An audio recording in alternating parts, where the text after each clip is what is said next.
سب سے پہلے جس نے کعبے میں خطبہ دیا ابو بکر، سب سے پہلے جو مومن کہلایا ابو بکر، سب سے پہلے جو صحابی کہلایا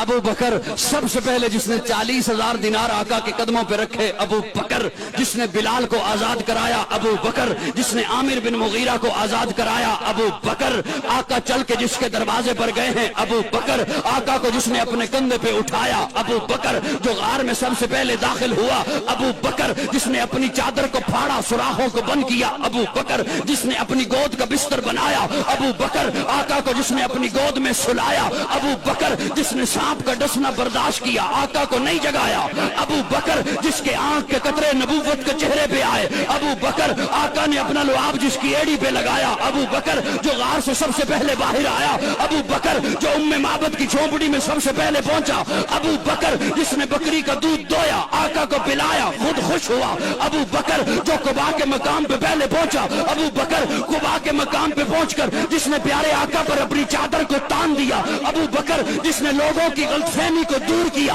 خادم کون ہے مخدوم کون ہے ابو بکر، جس نے قباء کی پہلی اینٹ رکھی ابو بکر، جس نے مسجد نبوی کی پہلی اینٹ رکھی ابو بکر، جس نے ریاض الجنہ کا ٹکڑا خرید کر کے دیا ابو بکر، قرآن نے جسے ثانی اسنین کہا ابو بکر، قرآن نے جسے یقول لصاحبہ کہا ابو بکر، قرآن نے جسے والذی جاء بالصدق وصدق بہ کہا ابو بکر، قرآن نے جسے اولئکم صادقون کہا ابو بکر، جو بدر میں آقا کے ساتھ آیا ابو بکر، بدر کے میدان میں آقا کو جس نے سجدے کی حالت میں گلے لگایا ابو بکر، جس نے صلح حدیبیہ کا مشورہ دیا ابو بکر، جس نے عثمان کو روانہ کرایا ابو بکر، آقا کی زندگی میں جس نے مصلی پر نمازیں پڑھائی ہیں ابو بکر، جس نے منکرین زکات کا خاتمہ کیا ابو بکر، آقا کی وفات کے بعد جس نے امت کے ایمان کو سنبھالا ابو بکر، آقا نے فرمایا جنت کے 8 دروازے جسے اپنی طرف بلائیں گے ابو بکر